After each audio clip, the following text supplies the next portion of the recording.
नमस्कार, मैं हूं अमित कुमार और आप देख रहे हैं यूपी विधानसभा चुनाव को लेकर हमारी खास कवरेज चुनाव यात्रा। चुनाव यात्रा इन दिनों है वेस्टर्न यूपी में और आज हम वेस्टर्न यूपी के जिस शहर में आए हैं वो शहर है कर्म भूमि एक पूर्व प्रधानमंत्री की। जी हाँ, हम हैं इस वक्त बागपत में और बागपत जब चौधरी चरण सिंह ने यूपी की राजनीति छोड़ करके केंद्र की राजनीति में गए तो 77 से जब उन्होंने सांसदी का चुनाव लड़ा तो इसी बागपत लोकसभा सीट से चुनाव लड़ा था और जब वो प्रधानमंत्री बने तब वो बागपत लोकसभा सीट का ही प्रतिनिधित्व कर रहे थे।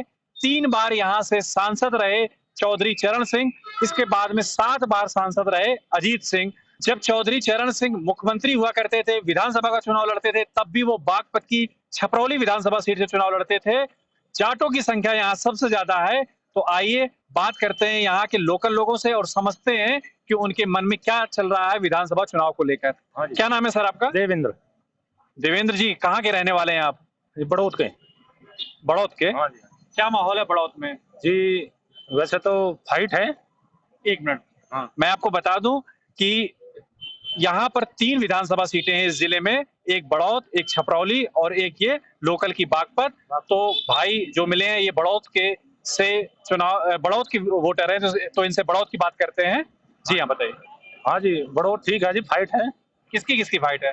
ये लोकदल की और बीजेपी की, दोनों की फाइट है। बागपत में जो 3 विधानसभा की सीट है उनमें से तीनों विधानसभा सीटों में गठबंधन की तरफ से आरएलडी लड़ रहा है। यहाँ से साइकिल किसी भी सीट से चुनाव नहीं लड़ रही है और बीजेपी ने जो 3 उम्मीदवार उतारे हैं तीनों विधानसभा सीटों में, वो तीनों पूर्व वर्तमान विधायक हैं इस 17वीं विधानसभा के। तो तीनों ही जाट हैं। मजेदार बात ये है और एक मजेदार बात ये भी है कि ये तीनों विधायक जो इस बार विधायक थे, ये तीनों पहले आरएलडी में थे, आरएलडी से बीजेपी में आए। जी हाँ। हाँ जी, तो फाइट अच्छी है जी। जाटों का क्या रुझान दिख रहा है? जाटों का रुझान 50-50 है। आपका क्या नाम है भाई? सुभाष है जी मेरा नाम। आपका किस विधानसभा में वोट है? छपरौली विधानसभा में। छपरौली से हैं आप? जी साहब। क्या है पोजीशन छपरौली की? छपरौली की ज्यादा तो बीजेपी की है और उससे कुछ कम ही है लोकदल की। वैसे है लोकदल की अब की बार ज्यादा है कुछ परसेंट, लेकिन बीजेपी जीतेगी। आपका क्या नाम होगा सर? नीरज कुमार। आपका किस विधानसभा सीट में वोट है? छपरौली। छपरौली में। छपरौली में क्या स्थिति है सर? छपरौली में अच्छी है भाजपा की। भाजपा की। और आरएलडी? आरएलडी घट रही पहले से। घट रही है। और बीएसपी और कांग्रेस का क्या पोजीशन है? इनका नहीं है जी, आरएलडी और ये जहाँ हम खड़े ना, आज तक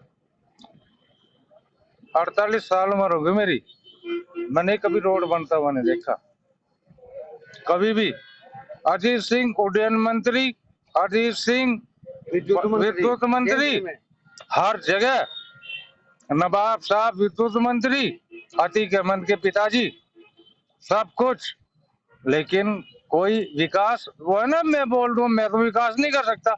जो सेंट्रल में या के उसमें स्टेट में सरकार आएगी वही विकास करेगी। ये तो दिख रहा है रास्ता। ये हाँ, विकास सर दुर्भाग्य है कि हम आंख मीच के जेंट्स के अजीत के पीछे पड़े रहे अब तक।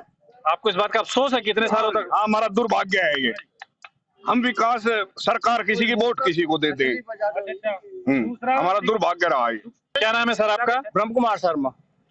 शर्मा जी, क्या माहौल चल रहा है? बीजेपी की धुआंधार है। आपका वोट कहाँ है? यहाँ लोकल में ही है या छपरौली? लोकल में है यहीं पे, और बीजेपी ने बहुत बढ़िया काम किया।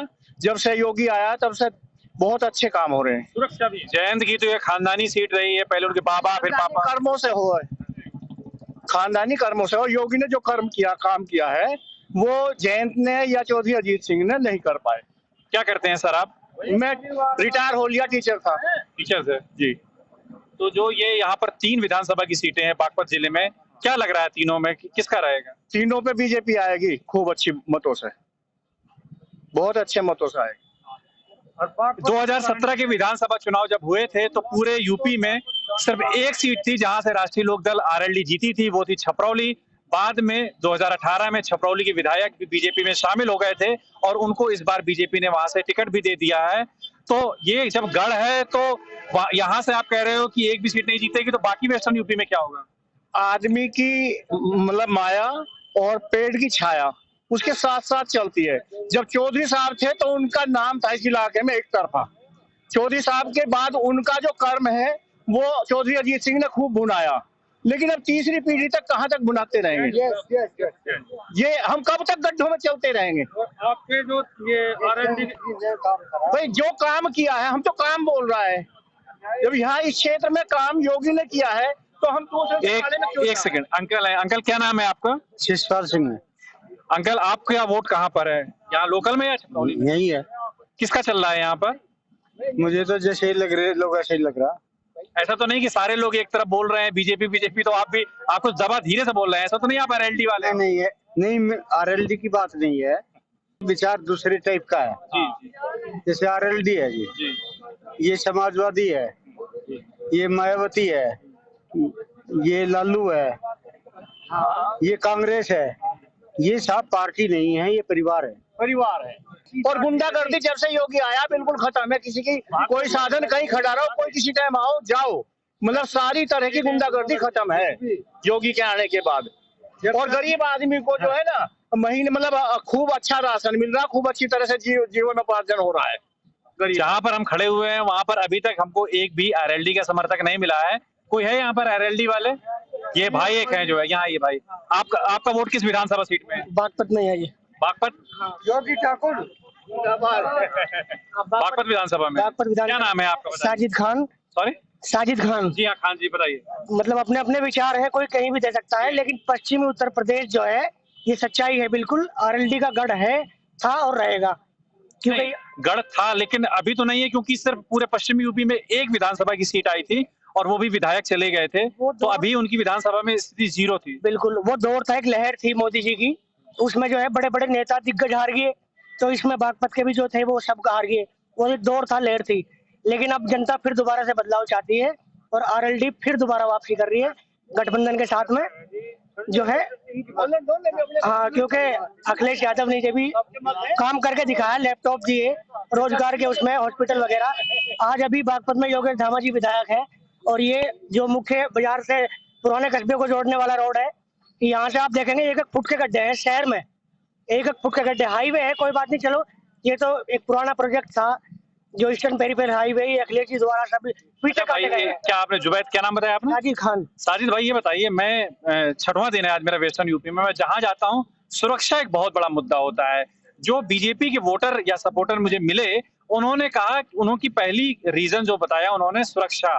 तो ऐसी क्या सुरक्षा व्यवस्था गड़बड़ा गई थी अखिलेश यादव सरकार में, ऐसा आपको क्या लगता है? बिल्कुल, सुरक्षा जो है योगी जी की सरकार में, हम बुरा नहीं बता रहे, सुरक्षा है, लेकिन आप भी मान रहे हैं कि सुरक्षा व्यवस्था अच्छी है? मेरी बात सुनिए, नौजवान पीढ़ी अब जो है समझ चुकी है, गुंडे जो थे वो क्षेत्र से बाहर जा चुके हैं, गुंडागर्दी छोड़ दिए, इनमें कुछ नहीं रखा, लगाना चाहिए। क्या नाम है भाई आपका? मेरा नाम है सोनू गुप्ता। जी जी बताइए। अगर गुंडों की सरकार, पहले तो ये बताइए आपका किस विधानसभा में वोट? मेरा विधानसभा बागपत विधानसभा वोट है। ठीक है, बताइए। अगर गुंडे नहीं चाहिए तो नाई दहसान को टिकट को दिया। गुंडे, अगर गुंडे नहीं चाहिए थे तो आजम खान के लमडे को टिकट काहे को दिया? नहीं, आजम खान के लड़के के ऊपर तो खैर कोई गुंडागर्दी का चार्ज नहीं है, नाहिद हसन की बात अलग है, लेकिन हाँ जी हाँ, सरकार द्वारा लगाए हुए केस है सब। चलिए वो अलग। हाँ जी हाँ बताइए।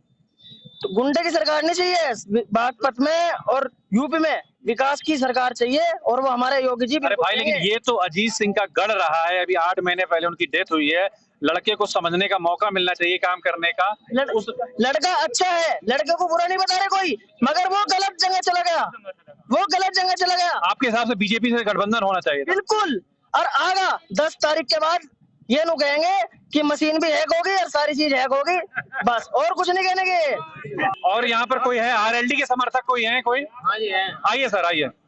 क्या नाम है आपका? नगेंद्र सिंह। किस विधानसभा सीट से हैं आप? इसी सीट से है जहाँ आप खड़े हो। बागपत से। जी जी। यहाँ पर मैं जितने सारे लोगों से मिला, सिर्फ एक लोग मुझे मिले थे जो आरएलडी के समर्थक थे, बाकी सारे लोग जो है तो सब लोग जो है बीजेपी के समर्थक हैं, और आप मिले हैं, बताइए। नहीं, पर्सन किसी दल का समर्थन करने का नहीं है, पर्सन ये है कि चुनाव जो हो रहा है वो निजाम को तय करेगा कि कौन सत्ता में बैठेगा, और वर्तमान समय में बदलते प्रदेश में क्या मुद्दे हैं। जिस भूमि पर खड़े हो आप, ये भूमि किसान मसीहा की भूमि है, तो यहाँ से जो किसान के लिए संदेश जाता है वो पूरे देश भर में जाता है। किसान आंदोलन का बहुत व्यापक असर है, खास तौर से जो पहले चरण का या पूरे पश्चिम उत्तर प्रदेश की हम बात करें तो किसान राजनीति की दिशा तय करेगा, और भाईचारा जो बिगड़ा था 17 में वो फिर दोबारा बनने जा रहा है, तो पूरी तरह से गठबंधन। सर मुझे ये बताइए, जाट बहुत ज्यादा नाराज थे, मैंने सुना किसान नाराज थे, क्योंकि जाट एक किसान ही कौम है। मुझे यहाँ बहुत सारे जाट जो अभी भी वो लोग खड़े हैं मिले, एक भी जाट ने नहीं कि ये कहा कि आरएलडी को हम वोट देंगे, सबने कहा हम बीजेपी को वोट देंगे। आप बाइकास्ट क्या है? नहीं, मैं शिक्षक हूँ, एक मतदाता हूँ, एक भारत का नागरिक हूँ, ठीक है। तो मुझे बड़ी एक बेचैनी हो जाती है कि खासतौर से आप लोग भी बौद्धिक जगत से आते हैं, चौथा स्तंभ है। आप इस जो नैरेटिव, मीडिया के लोग ही क्यों जाति का नैरेटिव बनाते हैं? इशू दूसरे होने चाहिए। एक तरफ तो ये कहा जाता है कि जाति छोड़ो, धर्म की बात छोड़ो, विचारधारा से जाति का। लेकिन वो बात बिल्कुल, मैं आपकी बात से पूर्णतः सहमत हूँ, लेकिन जाति व्यवस्था एक समाज की कड़वी सच्चाई है। तहसीलों में भी जाति प्रमाण पत्र बढ़ते हैं, उसके आधार पर भेदभाव भी होता है, और चुनाव में जो वो मुख्य मुद्दा रहता है वो कहीं ना कहीं सामाजिक समीकरणों का रहता है, इसलिए जाति की भी बात मीडिया को करनी मजबूरी हो जाती है। नहीं, मजबूरी हो जाती है। इत्तेफाकन जिस बिरादरी का आप जिक्र करते हो, मैं उसी बिरादरी से आता हूँ, मुझे लग रहा है, ठीक है। तो जिस तरह से बड़े बड़े संवैधानिक पदों पर बैठे हुए लोग जिस तरह की शब्दावली का प्रयोग कर रहे हैं, तो ये भी एक चिंता का विषय है। मैं आपकी सारी बातों से सहमत हूँ। आप ये बताइए, सत्यपाल सिंह जीवन भर उन्होंने मुंबई महाराष्ट्र में नौकरी करी, 2014 में 2 दिन पहले वीआरएस लिया और आकर के अजीत सिंह के खिलाफ लड़ गए और उनको हरा दिया। तो ऐसी उनसे क्या गुस्ताखी हो गई थी कि आपने 2014 और एक ऐसा हराया कि सेकंड नंबर नहीं रहे अजीत सिंह जी। आपको पता है, याद है कि तीसरे नंबर पर रहे थे, सिर्फ 19% वोट मिला था। बेटे को लड़ाया 2019 में, बेटा भी हार गया, हालांकि मार्जिन कम रहा। तो ऐसी उनसे क्या गलती हो गई कि आप लोगों ने बिल्कुल उनको खारिज कर दिया? देखो, जो आपका बड़ा वाजिब प्रश्न ये उठता है कि सांसद और विधायकों का भी अपना सदन में जाने वाले लोगों का महत्व होता है, लेकिन प्रश्न ये होता है जिन लोगों का नाम ले रहे हैं वो लीडर थे, ठीक है ना।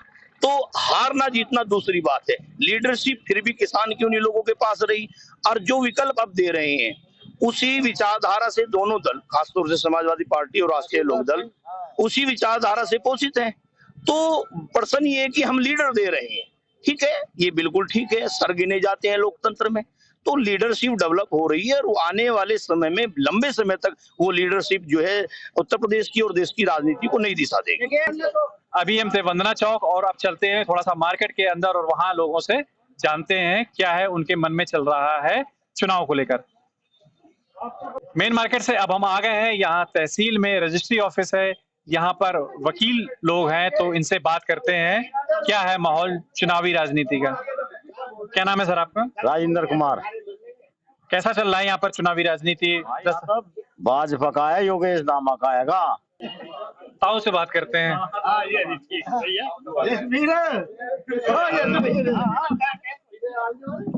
ताऊ, आपका क्या नाम है? शुभ नाम तेजपाल सिंह। जाट हैं आप? यादव। अच्छा, किसका माहौल लग रहा है यहाँ पर? यहाँ पे माहौल अब जो है रालोद का है, गठबंधन का पक्का। पिछली बार तो हार गए थे आरएलडी वाले। पिछली बार बस समीकरण कुछ और थे, वो इस बार समीकरण बदले। यहाँ में कई लोगों से मिला, वो बोल रहे हैं कि अगर आरएलडी ने गठबंधन नहीं किया होता साइकिल से तो उसकी पोजीशन अच्छी रहती। बहुत नाराजगी दिखी मुझे, कुछ लोग जो मिले साइकिल के लिए। नहीं, ऐसा तो कुछ नहीं, गठबंधन से तो जो है इनका बहुमत बढ़ा ही है। आपका नंबर भी आया होगा। बहुमत बढ़ा है गठबंधन से, इनका ऐसी कोई बात नहीं। वो बात दिगर है कि उनका अगर गठबंधन ना होता तो भी उनका अच्छा था, लेकिन इनका गठबंधन से अच्छा हुआ। बागपत जिले की स्थापना 1997 में हुई। उसके पहले बागपत मेरठ की एक तहसील हुआ करता था। जाट, गुर्जर, त्यागी, राजपूत, मुस्लिम और दलित मतदाताओं के प्रभाव वाली ये सीट है। बागपत एक ऐतिहासिक नगरी भी है। पहले इसे व्याघ्रप्रस्थ कहा जाता था। पांडवों ने जिन 5 गांव को मांगा था उनमें एक सिनोला गांव है। सिनोला गांव यहाँ से पास में ही है। जो पांडवों को जला करके भस्म करने के लिए जो लाक्षागृह बनाया गया था वो भी यहाँ पास में है। अभी हम आ गए हैं, यहाँ की एक मुख्य बाजार है, यहाँ पर कुछ लोगों से बात करते हैं। क्या नाम है भाई आपका? कयूम मलिक जी। कयूम भाई, किसका चल रहा है राजनीति? 10 तारीख को चुनाव है। देखो जी, एलडी का चल रहा है, गठबंधन का अहमद अमीर प्रत्याशी है। जो बाप के काम अधूरे हैं उन्हें पूरे करने की आशा करते हैं उनसे। हमारे यहाँ पांडवों को जो आग लगाई गई थी बरनावा बंद करके, वो बागपत आगे लिख थे। जब नवाब को हुई तो उनके वालिद साहब ग्रामीण मंत्री थे, जब उन्होंने एक प्रस्ताव पास कराया था वो सुरंग बनाने के लिए, अब वो सुरंग बनाने की आशा करते हैं उनसे, जब वो जीत जाए तो। किससे मुकाबला लग रहा है आपको आरएलडी का? यही है जी, योगेश दामस है। और ये बीजेपी, बीएसपी और कांग्रेस का कैसा है? देखो जी, उनके भी अपनी जगह सही है हिसाब किताब, तो पर जो मुकाबला दोनों का ही है। बागपत में चुनाव यात्रा को यहाँ पर अब विश्राम देते हैं। कल चुनाव यात्रा पहुंचेगी गाजियाबाद से, तो कल मिलेंगे गाजियाबाद में। तब तक के लिए नमस्कार।